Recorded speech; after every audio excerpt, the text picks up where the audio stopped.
concern utama daripada Abraham adalah hidup orang benar di kota Sodom. Tetapi saudara, kalau saya perhatikan, Abraham juga berdoa bagi kota itu. Jumlah orang benar itu tidak pernah banyak, tidak pernah majoritas. Jumlah orang benar tidak banyak, tapi jumlah tersebut berperan penting, berdampak penting bagi orang-orang sekitar. Apakah keberadaan kita mendatangkan shalom bagi tempat pekerjaan itu? James Montgomery Boyce, dia pernah mengatakan suatu kalimat, betapa besar hutang orang wicked, orang dunia, orang fasik kepada orang benar. Betapa besar hutang mereka kepada orang benar. Apa yang membuat doa Abraham ini great, besar?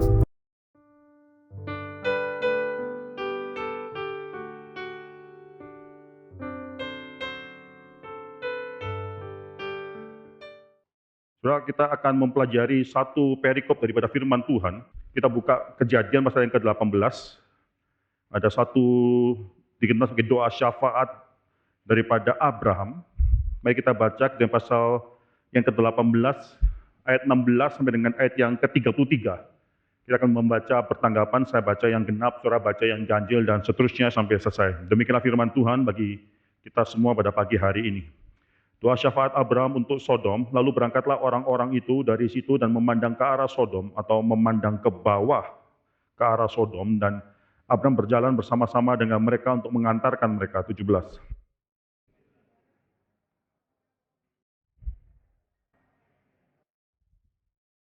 Bukankah sesungguhnya Abraham akan menjadi bangsa yang besar serta berkuasa, dan oleh dia segala bangsa di atas bumi akan mendapat berkat?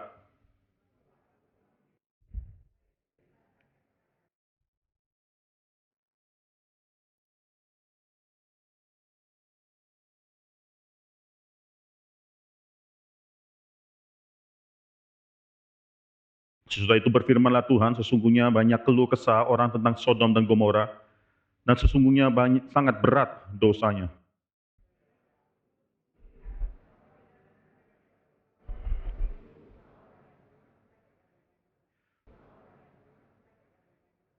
Lalu berpalinglah orang-orang itu dari situ dan berjalan ke Sodom, tetapi Abraham masih tetap berdiri di hadapan Tuhan.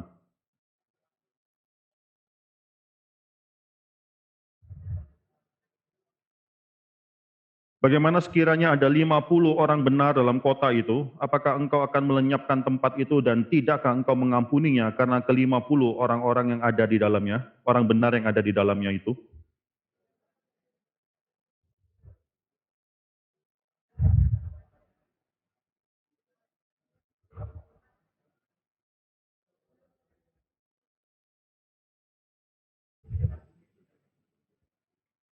Tuhan berfirman, jika aku dapati 50 orang benar dalam kota Sodom, aku akan mengampuni seluruh tempat itu karena mereka.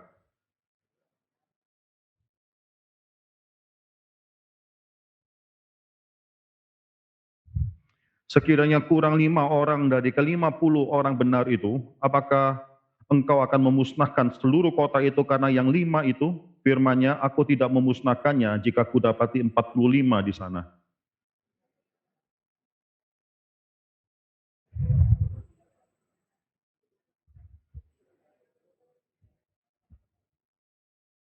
Katanya, janganlah kiranya Tuhan murka kalau aku berkata sekali lagi, sekiranya 30 didapati di sana, firman-Nya, aku tidak akan berbuat demikian jika aku dapati 30 di sana.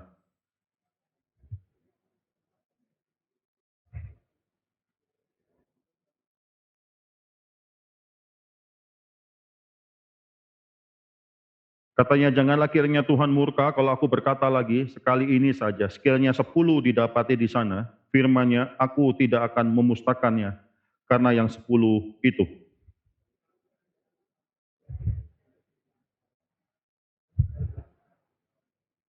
Mari kita tundukkan kepala, kita berdoa. Bapa dalam surga, kami bersyukur untuk firman Tuhan yang sudah Tuhan berikan kepada kami. Bersyukur untuk pagi hari di mana kami bisa dikumpulkan sekali lagi di rumah Tuhan. Kami dapat berkumpul, berdoa, kami dapat bersekutu, dan nanti kami akan mendengarkan relay daripada Speak Roh Kudus yang ketiga. Kami berdoa ya Tuhan, kiranya pada hari ini kami tidak bersia-sia datang ke rumah Tuhan ini. Kami dapat dikuatkan melalui persekutuan kami, melalui firman Tuhan yang kami dengarkan, melalui doa-doa yang kami panjatkan, puji-pujian yang kami naikkan bagi Tuhan. Kiranya Tuhan memberkati seluruh ibadah kami dan kegiatan kami pada pagi hari ini. Misalkan pemberitaan firman Tuhan, kiranya roh Tuhan yang telah menggerakkan Abram untuk berdoa, hari ini juga menggerakkan kami semua untuk mengenal bagaimana kami harus berdoa syafaat. Misalkan semua dalam nama Tuhan Yesus Kristus kami berdoa mengucap syukur. Amin. Saudara, ini adalah suatu bagian yang sangat dikenal sekali, yaitu mengenai doa syafaat daripada Abram. Tapi kalau saudara melihat, Abram bukan satu-satunya berdoa di dalam pasal ini saja.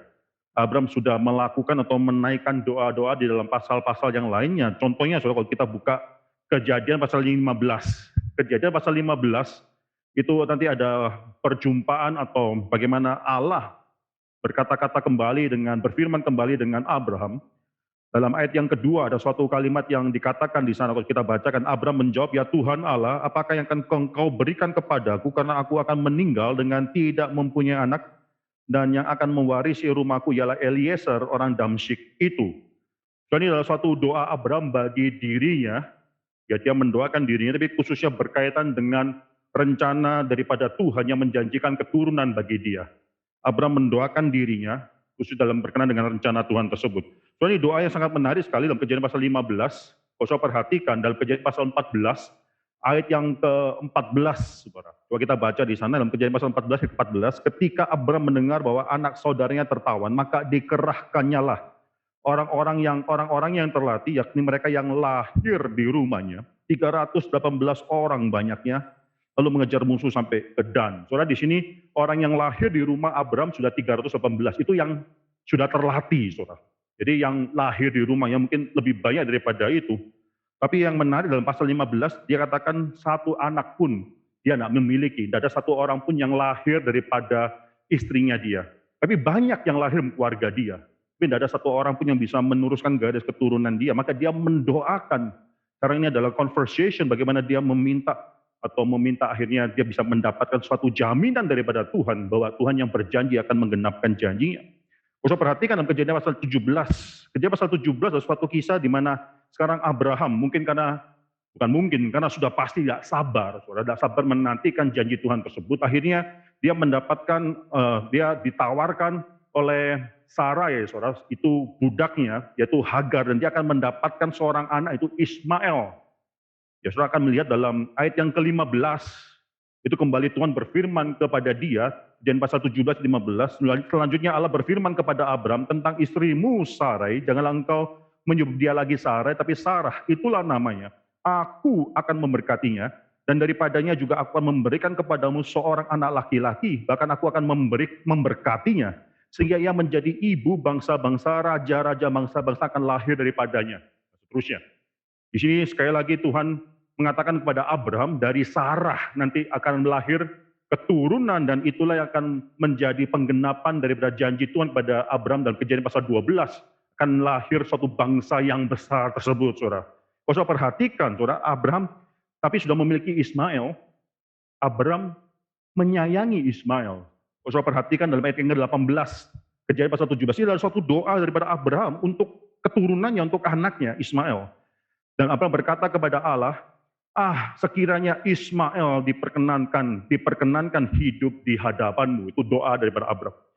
Saudara, apa yang terjadi hidup daripada keluarga Abraham ini sangat mengenaskan sekali, karena ketidaktaatan atau ketidaksabaran daripada Abraham melalui Hagar laki-laki Ismail. Lalu di sana saudara, nanti hidup Ismail itu tidak akan bahagia. Kalau saudara perhatikan, hidup Ismail nggak terlalu bahagia. Sebelum dia dilahirkan, Hagar sudah melarikan diri daripada Sarai. Ketika dia melarikan diri daripada Sarai, itu Hagar sedang hamil, saudara. Nanti dalam Kejadian pasal yang ke-21, saudara bisa melihat bagaimana nanti kembali Hagar dan Ismail itu akan diusir untuk selama-lamanya, itu atas permintaan daripada Sarah. Saudara perhatikan nanti ketika itu, saudara bisa melihat bagaimana sebenarnya Abram itu sebenarnya benar-benar mencintai Ismail. Dia ketika tahu saudara Sarah meminta dia mengusir Ismail, dia itu kesal, dikatakan dalam Alkitab ya, Kejadian pasal 21 ayat yang ke-11, dia demikian kesal hatinya bukan karena disebabkan oleh Ismail, bukan. Karena dia kesal gara-gara Ismail yang akan diusirnya tersebut, diusir karena permintaan daripada Sarah. Maka di sini saudara, doa daripada Abraham dalam Kejadian pasal 17 ayat yang ke-18, sekiranya Ismail diperkenankan hidup di hadapanmu. Itu bisa kita lihat sebagai dua hal negatif, seakan baru saja Tuhan berfirman kepada dia mengenai Sarah yang akan melahirkan anak, kok dia minta Ismail. Baru saja Tuhan berkata kepada Abraham bahwa Sarah akan melahirkan. Kembali Tuhan menekankan janjinya kepada Abraham, Abraham sudah meminta sekiranya Ismail yang diperkenankan oleh Tuhan. Terus seakan itu suatu hal yang negatif, seakan Abraham tak mengabaikan janji Tuhan. Bisa saja kita melihat dalam hal itu, tapi dalam hal aspek yang positif, kita bisa melihat ini adalah seorang ayah yang mengasihi keturunannya. Seorang ayah yang mengasihi Ismail, seorang ayah yang mengasihi anak, yaitu kasih yang sangat genuine sekali yang Abraham miliki untuk anaknya, dan nanti Tuhan akan memberkati Ismail, karena Ismail juga adalah keturunan daripada Abraham. Tuhan akan katakan, Tuhan akan katakan kepada Abraham, usirlah Hagar dan Ismail, tapi aku akan memberkati Ismail karena dia adalah keturunanmu. Ini banyak sekali doa-doa daripada Abraham bisa kita pelajari di sini, saudara. Tapi salah satu doa yang paling terkenal daripada Abraham adalah doa yang kita baca dalam Kejadian pasal yang ke-18. Di sana adalah percakapan antara Abraham dengan Tuhan berkenaan dengan Sodom. Dan ini adalah, kalau kita anggap ini adalah suatu doa yang sangat panjang sekali yang dicatat dalam kitab Kejadian, khususnya berkenaan dengan doa Abraham, saudara. Saudara perhatikan, saudara, dalam Kejadian pasal 18 ini, saudara, Sodom, kota Sodom, dan ini kalau kita bicara mengenai Sodom, biasanya juga sekaligus 5 kota di lembah sungai Yordan tersebut. Kota Sodom ini adalah kota Sodom yang sudah dinilai oleh Tuhan sedemikian rupa, sehingga saudara bisa lihat ini kota yang sangat keji sekali di hadapan Tuhan. Kalau kita baca Kejadian pasal 18 ayat 20, saudara. Ya sesudah itu berfirmanlah Tuhan, sesungguhnya banyak keluh kesah orang tentang Sodom dan Gomora, dan sesungguhnya sangat berat dosanya, itu adalah penilaian daripada Tuhan. Tuhan sudah mendengarkan keluh kesah demikian banyak orang berkenan dengan Sodom dan Gomora. Sangat berat sekali dosa daripada kota tersebut. Ayat 21, baiklah aku turun untuk melihat apakah benar-benar mereka telah berkelakuan seperti keluh kesah orang yang telah sampai kepadaku, atau tidak, aku hendak mengetahuinya. Jadi adalah penilaian Tuhan atas kota Sodom tersebut. Perhatikan satu hal, ini adalah suatu kayak ada teriakan orang mengenai kota Sodom. Soalnya di dalam Alkitab, dosa itu sampai ada dosa yang sehingga membuat Tuhan mendengarkan. Mungkin evil, kejahatan, atau dosa itu sangat jarang sekali dipakai. Saudara, ada berapa hal. Yang pertama, saudara, dosa daripada atau penumpahan darah daripada orang yang tidak bersalah, Habel. Kejadian pasal 4 ayat 10 itu, suara darah Habel itu berteriak kepada Tuhan. Itu menunjukkan kekejian daripada kejahatan yang terjadi pada saat itu. Sehingga kejahatan tersebut berteriak kepada Tuhan, saudara. Yang kedua, kalau saudara bisa melihat penindasan daripada umat Tuhan dalam Keluaran, saudara, Keluaran pasal yang ketiga, ke-7, itu umat Tuhan yang sedang ditindas itu, suara keluh kesah mereka itu sampai kepada Tuhan, itu menunjukkan begitu jahatnya kejahatan yang sudah terjadi. Yang ketiga, saudara bisa melihat, saudara, dalam Yakobus pasal 3 ke-7 juga, Yakobus pasal 3 ke-7, yaitu upah pekerja yang ditahan oleh pemilik atau employer-nya, itu pengusaha. Upah pekerja yang ditahan adalah suatu kekejian bagi Tuhan. Itu kejahatan semacam demikian, itu cry out, berteriak di hadapan Tuhan. Saudara, dan ini adalah yang keempat, cuma ada 4, yang ini adalah yang keempat, yaitu dosanya Sodom itu berteriak kepada Tuhan. Jadiเราbisa melihat ini suatu dosa yang luar biasa jahatnya, sehingga dipakai dalam Alkitab itu ada suatu teriakan daripada orang atau daripada kota Sodom tersebut, saudara, atas dosa daripada kota Sodom itu. Dan sangat menarik sekali, saudara, kota Sodom ini demikian berdosa. Saudara perhatikan dalam Kejadian pasal 15, Tuhan berkata kepada Abraham bahwa keturunanmu akan pergi ke Mesir. Dan mereka akan kembali setelah 400 tahun, baru kembali, mereka akan sulit di Mesir. Mereka baru akan kembali 400 tahun kemudian ke tanah Kanaan karena dosa orang Amori itu belum genap. Jadi Tuhan memelihara tanah Kanaan sementara 400 tahun, mengirim orang Israel ke Mesir, keturunan Abraham ke Mesir, di sana mereka akan sulit, dan mereka akan kembali untuk menghakimi tanah Kanaan, sementara belum karena dosa orang Amori belum genap. Tetapi kota Sodom dan 5 kota di dalam lembah sungai Yordan sudah dihakimi Tuhan 400 tahun sebelumnya. Mengapa? Karena sudah genap. Demikian jahatnya dosa kota Sodom sedemikian rupa, Sehingga Tuhan tidak tunggu sampai orang-orang Israel kembali ke tanah Kanaan. Tidak, saudara, Tuhan tidak tunggu. Tuhan hakimi pada saat itu. Karena sudah genap dosa daripada orang-orang di Sodom ini, saudara. Saudara, itu bicara mengenai Sodom. Nah, kalau bicara mengenai doa daripada Abraham, ada kesulitan, saudara. Kesulitannya adalah Abraham sedang berdoa untuk siapa? Itu pertanyaan yang sulit yang harus dijawab. Abraham sedang berdoa untuk siapa? Benarkah Abraham sedang berdoa untuk Sodom? Benarkah ini bisa dikatakan sebagai doa syafaat Abraham untuk Sodom? Kalau saya perhatikan, saudara, banyak sekali komentator-komentator yang memang mengatakan bahwa ini adalah doa Abraham, doa syafaat Abraham untuk Sodom. Bahkan LAI menggunakan satu heading, saudara, title perikop ini yaitu doa syafaat Abraham untuk Sodom. Tapi apakah benar Abraham berdoa untuk kota Sodom itu atau untuk something else? Dan ini kita harus perhatikan, kita harus bisa jawab hari ini. Perhatikan, saudara, kalau kita perhatikan concern utama daripada Abraham adalah hidup orang benar di kota Sodom. Ya, concern utama daripada Abraham adalah hidup orang benar di kota Sodom. Coba kita baca Kejadian pasal 18 ayat yang ke-23, saudara. Kejadian pasal 18 ayat ke-23, Abraham datang mendekat dan berkata, apakah engkau akan melenyapkan orang benar bersama-sama dengan orang fasik? Abraham tahu apa yang akan terjadi atas kota Sodom, dan dia bertanya kepada Tuhan, pertanyaan pertama, apakah engkau juga akan melenyapkan orang-orang benar yang ada di kota Sodom tersebut bersama dengan orang fasik? Concern utama bagi Abraham di sini adalah mengenai keberadaan daripada orang-orang benar di kota Sodom. Tetapi, saudara, kalau saya perhatikan, Abraham juga berdoa bagi kota itu. Ya, concern utama adalah berkenan dengan orang-orang benar di kota Sodom, tapi Abraham juga berdoa bagi kota itu. Coba perhatikan beberapa ayat yang ke-24. Bagaimana sekiranya ada 50 orang benar dalam kota itu, apakah engkau akan melenyapkan tempat itu dan tidakkah engkau akan mengampuninya karena ke-50 orang yang benar yang ada di dalamnya? Sekali lagi di sini saudara-saudara bisa melihat bagaimana Abraham memang berdoa, concern utama adalah untuk orang-orang benar, tetapi dia juga mengatakan, kalau misalnya ada 50 orang benar, apakah engkau akan memusnahkan kota tersebut dan engkau tidak akan mengampuninya? Itu berdoa untuk kota Sodom. Ayat yang ke-26, saudara. Kejadian pasal 18 ayat 26. Kejadian pasal 18 ayat 26, saudara bisa melihat di sini, saudara. Ini adalah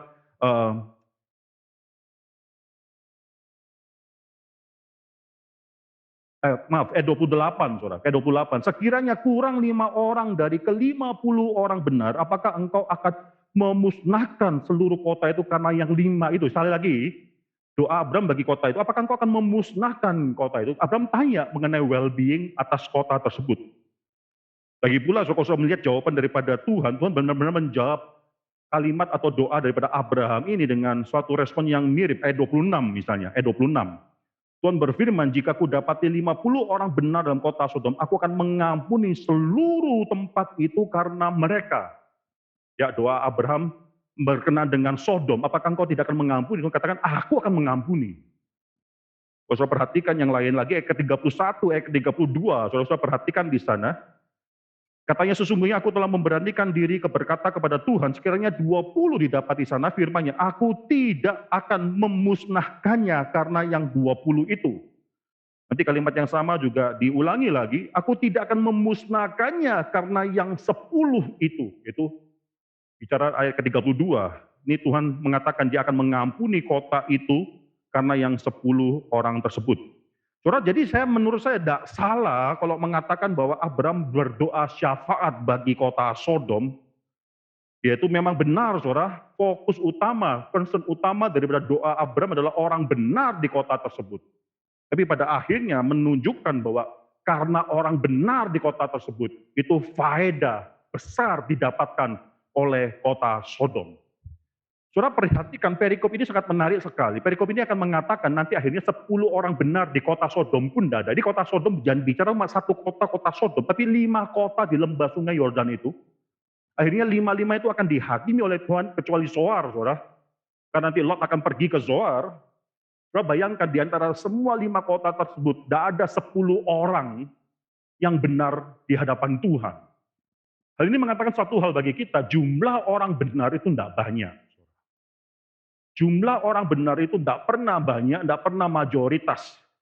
Jumlah orang banyak itu tidak pernah banyak, tidak pernah besar, saudara. Bahkan Paulus mengatakan dalam Roma pasal 11, dia bicara mengenai sisa-sisa orang Israel, sisa-sisa remnant, saudara.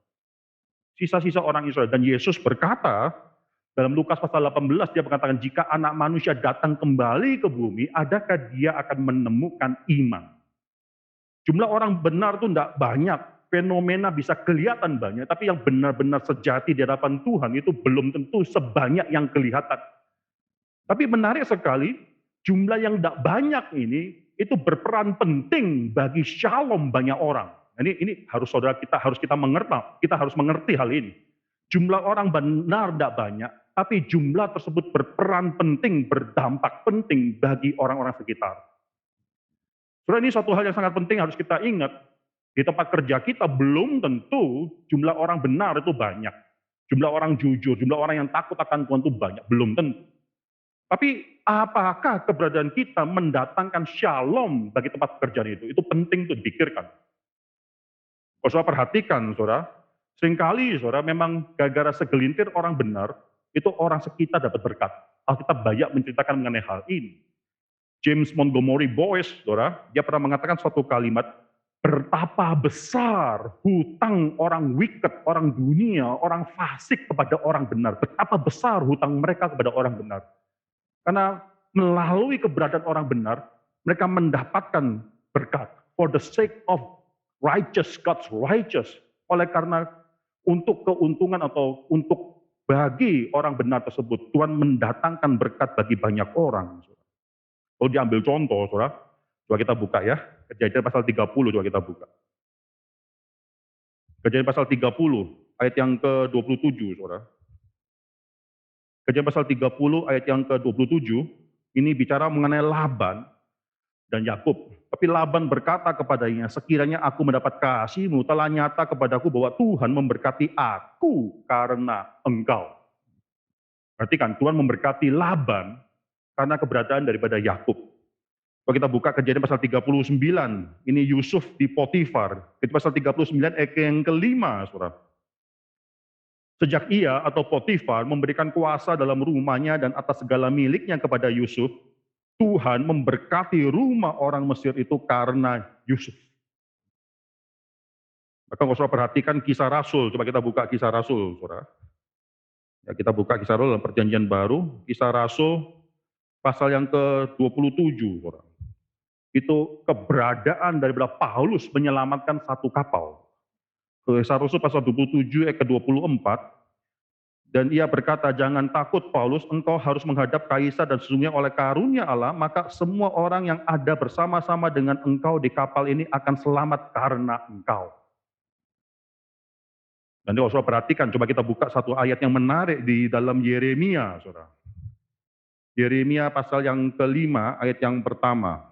Coba kita buka Yeremia pasal 5 ayat pertama. Ini sangat mengagetkan sekali, saudara. Yeremia pasal 5 ayat pertama. Lintasilah jalan-jalan Yerusalem, lihatlah baik-baik dan camkanlah. Periksalah di tanah-tanah lapangnya, apakah kamu dapat menemui seseorang, apakah ada yang melakukan keadilan dan yang mencari kebenaran, satu orang saja, maka aku akan mengampuni kota itu. Yehuda tidak akan mendapatkan pembuangan kalau dalam Yehuda, di Yerusalem, ada satu orang benar. Satu orang benar. Dan sekarang saudara dalam Kejadian pasal 18, itu saudara bisa melihat betapa pentingnya peranan daripada orang benar. Kalau ada 10 orang benar di seluruh lembah sungai Yordan, lembah itu tidak akan dihancurkan. Saudara, bagaimana dengan hidup kita, saudara? Keberadaan kita, saudara harus sadar, itu suatu privilege bagi dunia orang berdosa. Kalau kita benar-benar adalah anak Tuhan, keberadaan kita adalah suatu berkat bagi dunia orang berdosa. Itu karena keberadaan kita, tempat pekerjaan kita, di sekolah kita, dimanapun kita berada, itu seharusnya mendatangkan shalom dan blessing bagi orang-orang yang tidak percaya. Saudara, saya akan masuk dalam doa Abraham di sini. Apa yang membuat doa Abraham ini great, besar? Apa yang membuat doa Abraham ini besar? Saya sudah mendaftarkan ada kira-kira 6 alasan mengapa doa Abraham di sini besar. Yang pertama, Doa Abraham dimulai dengan dia mengetahui rencana Tuhan. Itu indah. Sekali lagi, saudara, doa Abraham dimulai dengan dia mengetahui rencana Tuhan. Perhatikan ini, benar-benar perhatikan baik-baik di sini, saudara. Kalau kita baca dalam ayat ke-17, nanti baru doa Abraham mulai berdoa dalam ayat ke-23. Perhatikan di sini, ayat yang ke-17 saya bacakan, saudara. Berpikirlah Tuhan, apakah aku akan menyembunyikan kepada Abraham apa yang hendak kulakukan ini, atau translation lain, apakah aku akan menyembunyikan kepada Abraham apa yang harus kulakukan ini. Itu penting, saudara. Tuhan tahu apa yang harus dia lakukan. Ada orang yang membaca ayat 21, coba kita baca ayat 21, saudara. Baiklah aku turun untuk melihat apakah benar-benar mereka telah berkelakuan seperti keluh kesah orang yang telah sampai kepadaku atau tidak, aku hendak mengetahui. Ada orang yang mengatakan bahwa Tuhan belum tahu. Tuhan belum tahu berkenaan dengan Sodom, maka dia perlu turun ke Sodom untuk melihat dengan mata sendiri untuk membuktikan apakah keluh kesah daripada orang-orang itu benar, baru dia akan melakukan sesuatu. Tapi saudara, kalau saudara perhatikan ini tidak benar, interpretasi ini tidak benar, karena dalam ayat ke-17, Tuhan sudah katakan dia tahu apa yang akan dia lakukan terhadap Sodom. Dia sudah tahu. Bahkan di sana sekali lagi, saudara, translation lain itu menarik sekali, lebih tepat menurut saya. Berpikirlah Tuhan, apakah aku akan menyembunyikan kepada Abraham apa yang harus kulakukan. Dia sudah menetapkan hati untuk apa yang akan melakukan apa untuk Sodom. Maka di sini saudara, Tuhan sudah tahu apa yang akan dia lakukan. Tapi kalau saudara baca, dia tidak pernah katakan secara eksplisit kepada Abraham apa yang akan dia lakukan. Tidak pernah.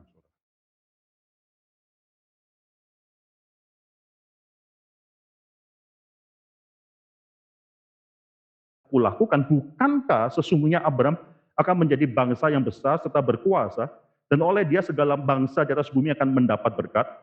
Sebab aku telah memilih, ini Tuhan masih berbicara dengan dirinya sendiri, sebab aku telah memilihnya supaya diperintahkannya kepada anak-anaknya dan kepada keturunannya supaya tetap hidup menurut jalan yang ditunjukkan Tuhan dengan melakukan kebenaran dan keadilan, dan supaya Tuhan memenuhi kepada Abraham apa yang dijanjikannya kepadanya.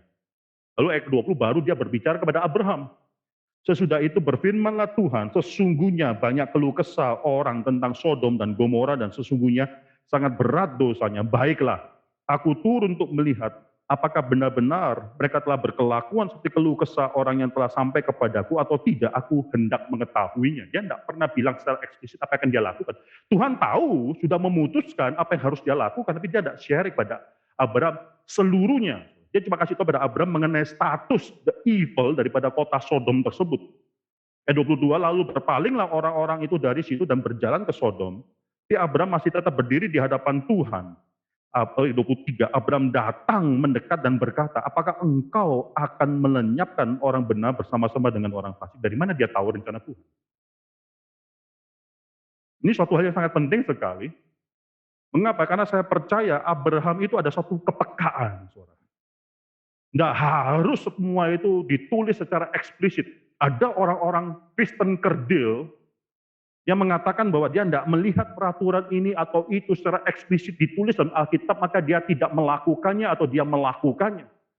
Bagi saya adalah satu orang Kristen yang bertipe kerdil, karena hanya menantikan suatu hal yang eksplisit. Dia tidak bisa melihat wajah Tuhan. Dia tidak bisa melihat hati Tuhan. Dia tidak bisa mengira-ngira kira-kira Tuhan itu rencananya apa. Abraham berbeda. Saya merasa Abraham ada maturity sedemikian rupa, ada kepekaan dalam diri Abraham. Bukankah Abraham dalam Kejadian pasal 17 itu sudah dipanggil oleh Tuhan untuk berjalan di hadapannya dia dan menjadi orang yang tidak bercacat celah. Abraham dipanggil untuk berjalan bersama dengan Tuhan. Bahkan saudara, kalau saudara perhatikan, coba kita buka, saudara, ada suatu title Abraham yang sangat menarik sekali. Coba kita buka 2 Tawarik, saudara. 2 Tawarik pasal yang ke-20 ayat yang ke-7.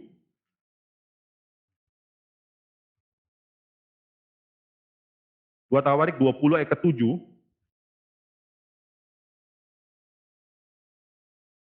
Bukankah engkau Allah kami yang menghalau penduduk tanah ini dari depan umatmu Israel dan memberikannya kepada keturunanmu Abraham, sahabatmu itu, your friend.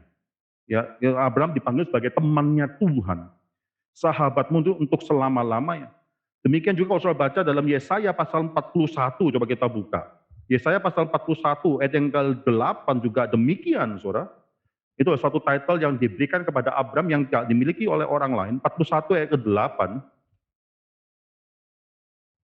Tapi engkau, hai Israel, hambaku, hai Yakub yang telah kupilih, keturunan Abram, bukan yang kukasihi, saudara, tapi di sana secara literal adalah my friend, temanku, Abraham temanku.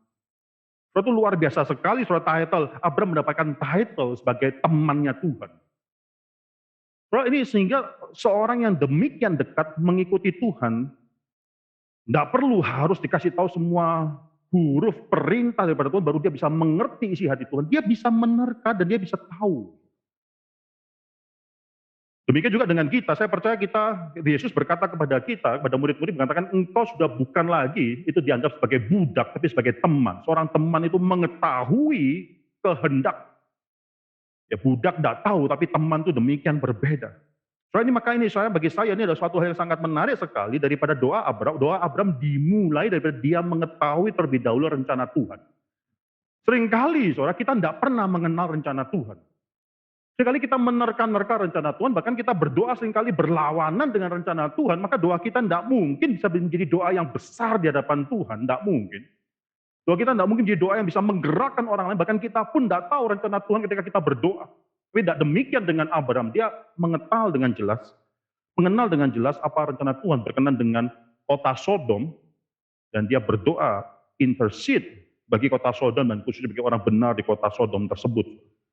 Yang kedua, saudara, Abraham itu adalah Abraham yang sudah mengerti konsep doa, yaitu dia merendahkan kehendak dia di bawah kehendak Tuhan. Itulah doa. Doa adalah submission, merendahkan our will, kehendak kita di bawah kehendak daripada Tuhan. Nah, dari mana kita bisa tahu hal ini? Ketika Abraham mengerti siapa Tuhan dan siapa diri dia. Di sana doa dia adalah doa yang merendahkan diri dia di hadapan Tuhan. Seringkali kita gagal untuk bisa mengerti arti doa karena kita belum tahu posisi Tuhan di mana, siapa dia dan siapa kita. Seringkali kita merasa bahwa kitalah Tuhan dalam doa kita minta Tuhan melakukan sesuatu ini dan itu, tapi kita tidak pernah benar-benar tahu siapa dia. Coba perhatikan nama yang dipakai oleh Abraham untuk memanggil Tuhan. Dia panggil dia sebagai God atau Lord, Tuhan. Tuhan atas hidup dia.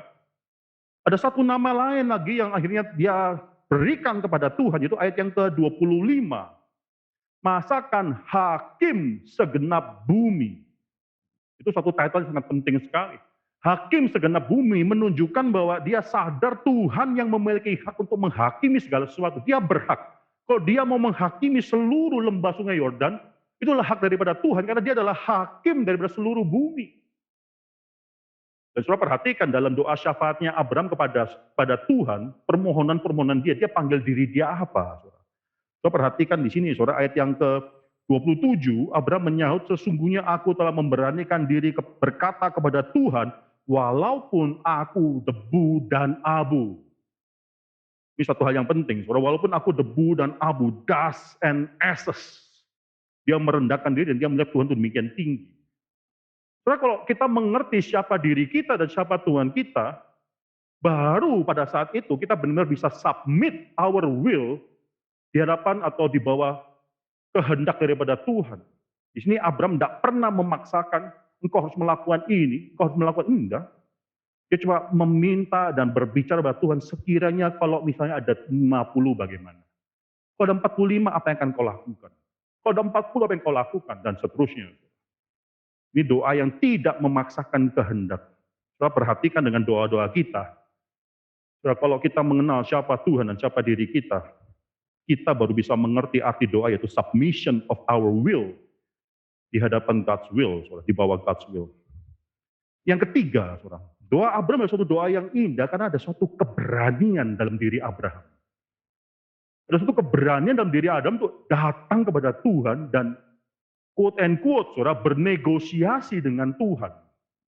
Nah, saya tidak akan bicara mengenai negosiasinya, saudara ya. Saya bicara di sini adalah keberanian daripada Abraham terlebih dahulu, dan saudara harus mengerti dasar daripada keberanian kita menghadap Tuhan itu apa. Ketika kita menghadap Tuhan itu harus ada suatu boldness, keberanian.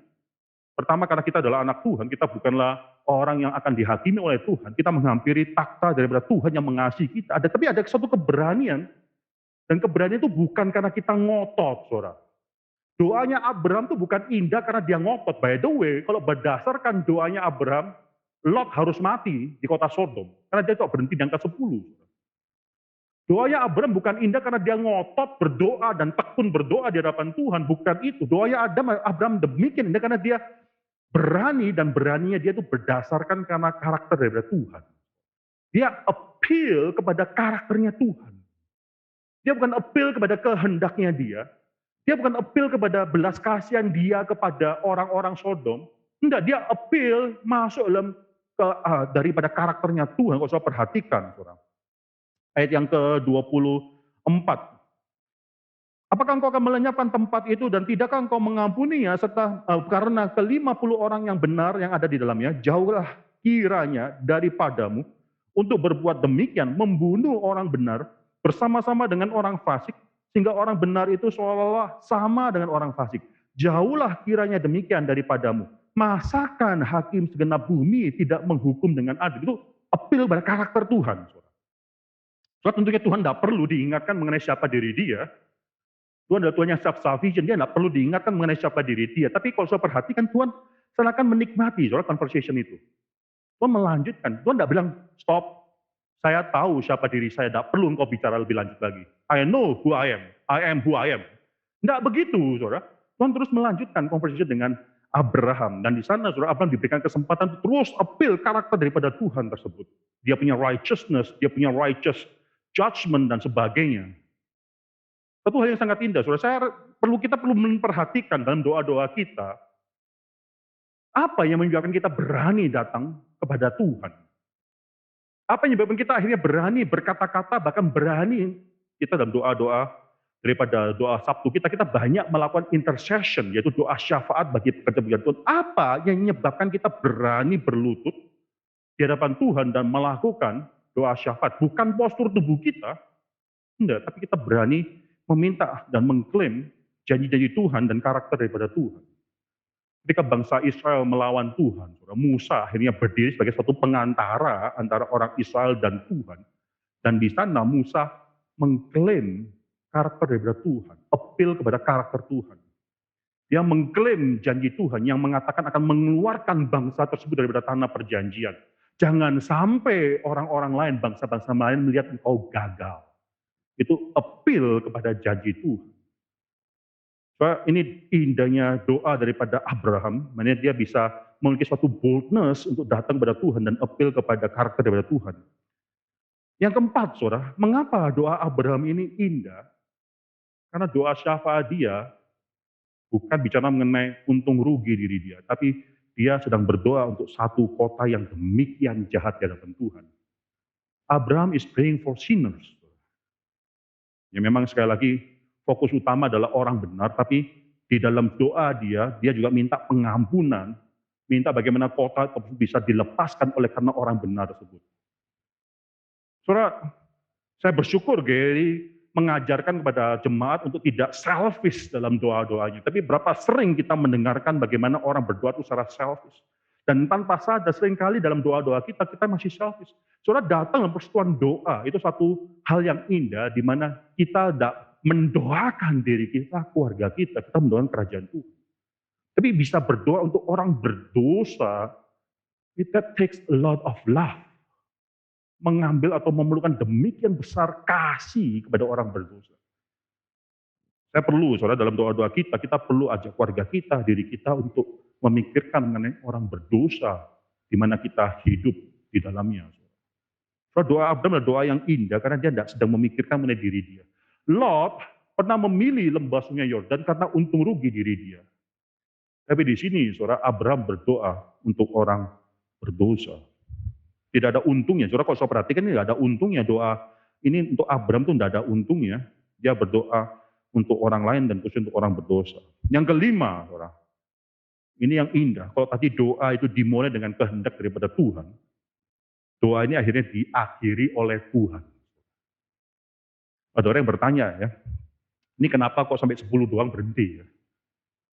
Oh karena katanya ada orang mengatakan formulanya ini pertama minus 5, dari 50 ke 45 ke 40, lalu minus 10, 30, 20, 10, Sekarang udah nggak bisa minus 20 katanya, katakan negatif gitu ya. Saudara, bagi saya itu agak aneh, saudara, karena kalau saudara perhatikan, the only reason doa ini berhenti adalah karena Tuhan memberhentikan doa tersebut. Bukan Abraham yang berhenti berdoa. Tuhan yang mengatakan, the time is enough. Perhatikan saudara, ya ketika ayat ke-32, janganlah kiranya Tuhan murka kalau aku berkata lagi sekali ini saja, sekiranya 10 didapati di sana, firman-Nya aku tidak akan memusnahkannya, karena yang 10 itu, 33, lalu pergilah Tuhan. Saudara, doa bukan karena kemauan kita, Tuhan bukan karena kita memaksa Tuhan, doa adalah kita tahu saudara, atau kita akhirnya berdoa itu disempurnakan oleh Tuhan sedemikian rupa, sehingga bukan kehendak kita yang sedang kita perjuangkan dalam doa-doa kita. Tapi di sini kalau saudara perhatikan, Tuhan yang mengatakan, enough, the time has come. Sudah selesai segala permohonan. Nah, ini sekali lagi saudara, doa Abraham dimulai dengan dia mengetahui kehendak Tuhan, diselesaikan dengan Tuhan yang memberhentikan, memberikan dia kesempatan berdoa dan selesai pada saat itu. Yang terakhir, nah ini yang penting, doa Abraham indah. Bukan karena doanya itu super. Doanya Abraham itu indah. Bukan karena doanya itu tidak ada cacatnya. Kalau saya perhatikan doanya Abraham banyak cacat. Dari mana kita tahu banyak cacat? Tadi sudah katakan, kalau berdasarkan kriteria daripada apa yang dia doakan, Lot harus mati di kota Sodom. Kalau kawan katakan apa?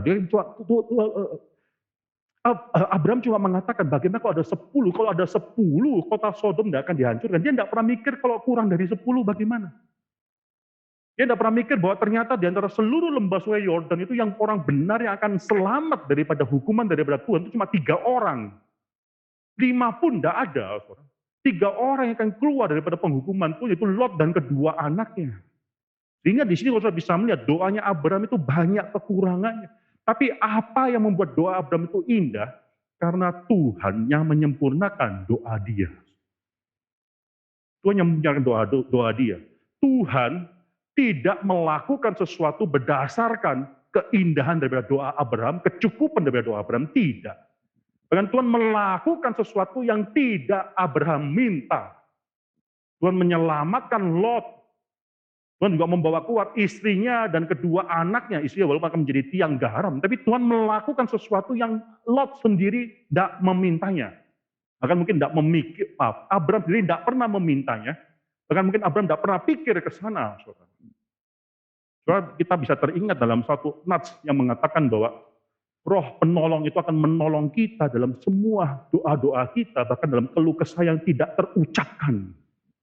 Saya percaya saudara ini terjadi dalam doa daripada Abraham, tidak sempurna doa ini, tapi yang berdoa ini indah adalah karena Tuhan tidak melakukan sesuatu berdasarkan indah dan indahnya doa ini. Tuhan melakukan sesuatu lebih daripada itu. Dengan kata lain saudara, saya percaya Tuhan menyempurnakan doa daripada Abraham ini. Mari kita belajar untuk mengerti prinsip-prinsip doa daripada Abraham ini. Khususnya ketika kita mulai melakukan PD pagi, persekutuan doa kita pada Sabtu pagi, dan kita menaikkan doa-doa syafaat kita. Prinsip-prinsip yang kita pelajari bisa menjadi suatu hal yang kita hidupi dalam hidup kita. Mari kita tundukkan kepala dan kita berdoa. Bapa dalam surga, kami bersyukur untuk firman Tuhan yang sudah kami dengarkan ini. Bersyukur untuk roh Tuhan yang sudah menggerakkan dan menyempurnakan doa daripada Abraham ini. Dalam doa kami ya Tuhan, banyak hal yang mungkin belum kami lakukan dengan benar. Bahkan seringkali kami tidak memulai doa kami dengan suatu hal yang benar, yaitu mengenal rencana daripada Tuhan. Tapi kami bersyukur ya Tuhan, Tuhan yang bukan melakukan sesuatu karena doa kami. Tuhan sudah merencanakan segala sesuatu, bahkan Tuhan sudah merencanakan dan menggerakkan bagaimana kami harus berdoa. Tapi lebih daripada itu, Tuhan menyempurnakan kami berdoa. Jadikanlah komunitas ini komunitas yang menyukai, mencintai, dan menikmati doa-doa yang mereka panjatkan kepada Tuhan. Dia ajar kami terlebih dahulu untuk bisa menundukkan diri kami di hadapan Tuhan yang besar. Menikmati Tuhan yang menyempurnakan kami. Kami serahkan seluruh diri kami, keluarga kami, dan semua doa-doa yang akan kami panjatkan pada pagi hari ini. Dalam nama Tuhan Yesus Kristus kami berdoa mengucap syukur. Amin.